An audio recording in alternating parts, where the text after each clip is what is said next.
So today we are at the Transport for New South Wales Crash Lab in Western Sydney, which is a facility that ANCAP uses to conduct crash tests. We engage with Transport for New South Wales to undertake the tests for us, and today we're doing a mobile progressive deformable barrier test, which is our frontal offset test.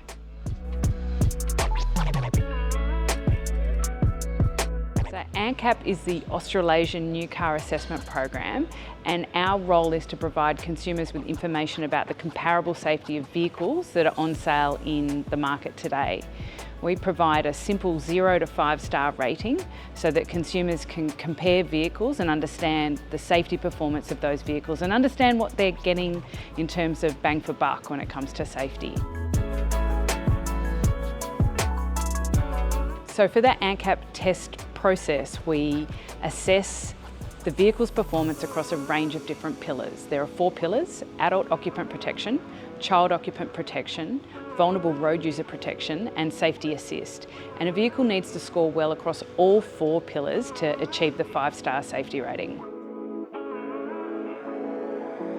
The vehicle we're testing today is the Suzuki Swift, which is a new model. It's been tested in Europe, and ANCAP has undertaken some additional testing to be able to provide consumers with information about the safety rating of the Australian and New Zealand specified models.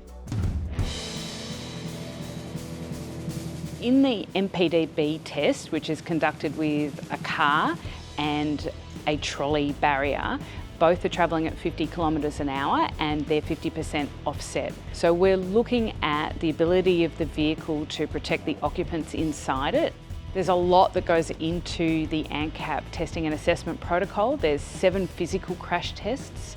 In 4 of those, we completely destroy the vehicle. And when we look at active safety tests or crash avoidance testing, there's over 600 scenarios that we look at.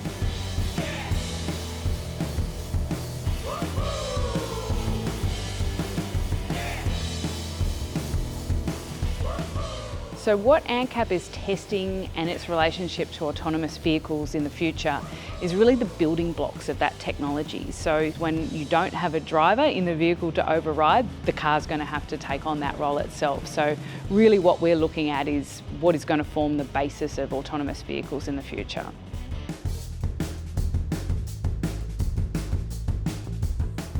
Our approach is two-pronged. We're not regulatory, so it's not mandatory that manufacturers have a 5-star safety rating or that they go through the program at all, but we encourage manufacturers to do better by scoring the cars and then providing information to them about how they can improve, and we encourage consumers to look for a 5-star vehicle and look for the latest date stamp. Each test that we do has a date stamp attached, and that's the way you know how recently the vehicle's been tested and to what criteria.